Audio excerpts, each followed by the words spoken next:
আহি নিৰুদ্দেশ হোৱা 5জন যুৱকৰ ভিতৰত তৃতীয়জন যুৱকক ইতিমধ্যে ব্ৰহ্মপুত্ৰৰ পৰা উদ্ধাৰ কৰিবলৈ সক্ষম হৈছে NDRF বাহিনী। এই মুহূৰ্তত আমি ব্ৰহ্মপুত্ৰৰ পাৰত আছোঁ। NDRF বাহিনীয়ে তৃতীয়জন ব্যক্তি সাগৰ গৌতমক উদ্ধাৰ কৰিবলৈ সক্ষম হৈছে। 8 দিনৰ পিছত NDRF বাহিনীয়ে উদ্ধাৰ কৰিছে সাগৰ গৌতমক আৰু ইয়াৰে আৰু 2জন ব্যক্তি বৰ্তমান সময়ছোৱাত উদ্ধাৰ কৰিবলৈ সক্ষম হোৱা নাই, ব্ৰহ্মপুত্ৰতেই আছে। আৰু 8ম দিনাখন NDRF বাহিনীয়ে সাগৰ গৌতমৰ মৃতদেহ উদ্ধাৰ কৰিবলৈ সক্ষম হৈছে। এই মুহূৰ্তত আমি কিংকৰৰ জৰিয়তে পোনে পোনে দৃশ্যাংশ দেখুৱাইছোঁ। এয়া সাগৰ গৌতমৰ মৃতদেহ আৰু সাগৰ গৌতমৰ পিতৃ মাতৃয়ে আহি কিছু সময়ৰ পাছতেই তেখেতক যিহেতু মৰ্গলৈ লৈ যোৱা হ'ব আৰু মৰ্গতে তেখেতক পিতৃ মাতৃসকলে আহি তেখেতক চাব পাৰিব। এই মুহূৰ্তত আমি দৃশ্যাংশ দেখুৱাইছোঁ। NDRF বাহিনীয়ে 8 দিন ধৰি অভিযান চলাই আছিল আৰু 8ম দিনাখন এই যিজন ব্যক্তি এই সাগৰ গৌতম নামৰ যিজন যুৱক, সেই সাগৰ গৌতম নামৰ যুৱকজনক উদ্ধাৰ কৰিবলৈ সক্ষম হৈছে। আৰু এই মুহূৰ্তত আমি পোনে পোনে ভিডিঅ' জাৰ্নেলিষ্ট কিংকৰৰ জৰিয়তে দেখুৱাইছোঁ 8ম দিনাখন তেখেতৰ মৃতদেহ উদ্ধাৰ কৰিবলৈ সক্ষম হৈছে মৃত অৱস্থাত। আৰু এই মুহূৰ্তত কিংকৰে দেখুৱাব এয়া হৈছে ব্ৰহ্মপুত্ৰৰ পাৰত আৰু ব্ৰহ্মপুত্ৰত প্ৰায় 8ম দিনৰ দিনাখন তেখেতক উদ্ধাৰ কৰিবলৈ সক্ষম হৈছে। NDRF বাহিনীয়ে দিনে নিশাই অভিযান চলাই আছিল আৰু দ্বিতীয় যি 2জন যুৱক বৰ্তমান সময়ছোৱালৈকে উদ্ধাৰ কৰিবলৈ সক্ষম হোৱা নাই, খুব কম সময়ৰ ভিতৰতে হয়তো তেওঁলোক 2জনৰ যি মৃতদেহ সেই মৃতদেহ উদ্ধাৰ কৰিবলৈ সক্ষম হ'ব। আৰু এই মুহূৰ্তত আমি পোনে পোনে কিংকৰৰ জৰিয়তে দৃশ্যাংশ দেখুৱাইছোঁ। NDRF বাহিনীয়ে এনেধৰণেই ব্ৰহ্মপুত্ৰৰ পৰা তেখেতৰ যি মৃতদেহ সেই মৃতদেহ উদ্ধাৰ কৰিবলৈ সক্ষম হৈছে আৰু তেওঁৰ নাম সাগৰ গৌতম বুলি জানিব পৰা গৈছে। আৰু এই মুহূৰ্তত কিংকৰৰ জৰিয়তে আছাম টৰ্চৰ প্ৰতিগৰাকী দৰ্শকক দেখুৱাইছোঁ যে ভক্তি কুটীৰত গা ধুবলৈ আহিছিলে 9জনকৈ যুৱকে, তাৰে 4জন যুৱক দেখিবলৈ পোৱা গৈছিল সাঁতুৰিব পাৰে বাবে তেখেতসকলে ব্ৰহ্মপুত্ৰৰ পৰা পাৰলৈ আহিব পাৰিছিল, কিন্তু তাৰে যি 5জন ব্যক্তি সেই 5জন ব্যক্তি কিন্তু আহিব পৰা নাছিলে। আৰু এই মুহূৰ্তত ভক্তি কুটীৰৰ ব্যক্তি আছে, তেখেতৰ পৰা আমি জানিবলৈ চেষ্টা কৰিম তেখেতৰ নামটি আৰু NDRF বাহিনীৰ পৰাও আমি জানিবলৈ চেষ্টা কৰিম। সাগৰ গৌতম কেতিয়া আহিছিলে তেওঁ ইয়ালৈ? কেতিয়া আহিছিলে মানে 8 তাৰিখে আহিছিলে। ভক্তি কুটীৰ 8 তাৰিখে আহিছিলে। 10 তাৰিখে হৈছিল ঘটনাটো। ঘটনা ঘৰ ক'ত? সাগৰ গৌতমৰ ঘৰ গুৰগাঁও। 10 তাৰিখে মন্দিৰত কিবা পূজা কৰিব আহিছিল নেকি? কি নাই, কীৰ্তন কৰিব তেওঁলোকে বিশ্বনাথ চাৰিআলিৰ পৰা আহিছিলে। তাৰমানে অসমত 4জনমান ভক্ত বাহিৰৰ পৰা আহিছিলে।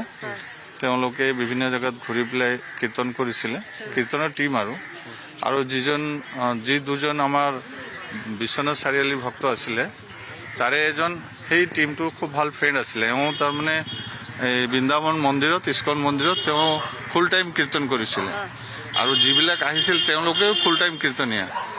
তেওঁলোকৰ লগত চিনাকি, তেওঁলোকে কৈছিলে যে আমি অসমত যাম, আমি বিভিন্ন জেগাবিলাকত মন্দিৰবিলাকত ঘূৰি ঘূৰি কীৰ্তন কৰিম। তেনেকৈ তেওঁলোকে ইনভাইট কৰি আনিছিলে আমাৰ উপেশ কুমাৰ বুলি যিজন তেওঁ মানে ব্ৰহ্মচাৰী আছিলে, মানে সাধু মানুহ। তো তেওঁলোকে বিভিন্ন ঠাইত ঘূৰি প্ৰগ্ৰাম কৰিলে আৰু এতিয়া মানে তেওঁলোকে ৰিটাৰ্ণ গৈ আছিলে, বৃন্দাবনলৈ গুচি যাব। আৰু 4জনৰ ৰিটাৰ্ণ টিকেট আছিলে, সাগৰ গৌতম আৰু যিজন অষ্ট্ৰেলিয়ান তেওঁ আৰু আমেৰিকানজন আৰু আমাৰ ইয়াৰে বিশ্বনাথ চাৰিআলিৰ যিজন উপেশ কুমাৰ তেওঁ 4জনৰ 12 তাৰিখে ৰিটাৰ্ণ টিকেট আছিলে। তো আমাৰ ইয়াতে আহি পেলাই 3 দিনমান থকাৰ কথা আছিলে। ছেকেণ্ড ডে এইটো ঘটনাটো হৈ গ'ল আৰু পৰিয়ালৰ মানুহ আহিছে নেকি? আছে উপেশ কুমাৰৰ পৰিয়ালৰ মানুহ, দাদা তেখেতৰ আৰু সাগৰৰ তেওঁলোকৰ ঘৰৰ মানুহ আহিছিলে। 2 দিন থাকি তেওঁলোক ৰিটাৰ্ণ গৈছে।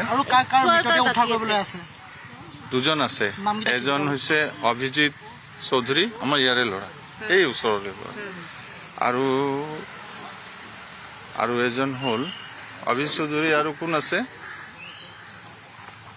অভিজিত চৌধুৰী আৰু এজন আছে উপেশ কুমাৰ। এই 2জন পোৱা নাই এতিয়ালৈকে।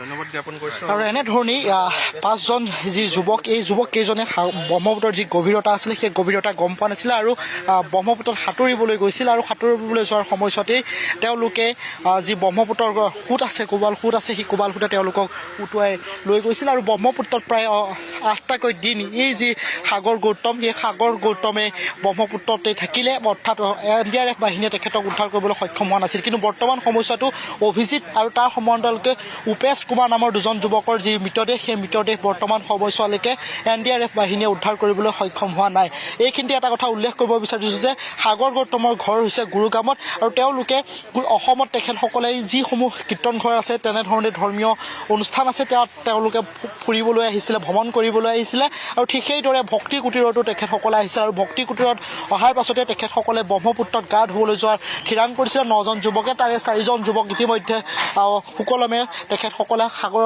বা ব্ৰহ্মপুত্ৰৰ পৰা তেখেতসকলে সাঁতুৰি পাৰলৈ আহিব পাৰিলে কিন্তু বাকী থকা যিকেইজন ব্যক্তি আছে অৰ্থাৎ 5জনকৈ যি ব্যক্তি আছিলে সেই 5জন যুৱকে কিন্তু সাগৰ ব্ৰহ্মপুত্ৰৰ পৰা তেখেতসকলে সাঁতুৰি পেলাই পাৰলৈ আহিব নোৱাৰিলে আৰু তাৰ বাবে ব্ৰহ্মপুত্ৰৰ কোৱাল খুঁটে তেওঁলোকক উটুৱাই লৈ গ'ল আৰু তাৰে 3জনকৈ যুৱকক ইতিমধ্যে উদ্ধাৰ কৰিছে আৰু আজিৰ দিনটোত সাগৰ গৌতমৰ যি মৃতদেহ সেই মৃতদেহ উদ্ধাৰ কৰিবলৈ সক্ষম হৈছে তাৰ সমান্তৰালকৈ বাকী দুজনকৈ যুৱক উজান বজাৰৰ অভিজিত আৰু তাৰ সমান্তৰালকৈ আৰু এজন যুৱক উপেশ কুমাৰ তেওঁলোক দুজনক কিন্তু মৃতদেহ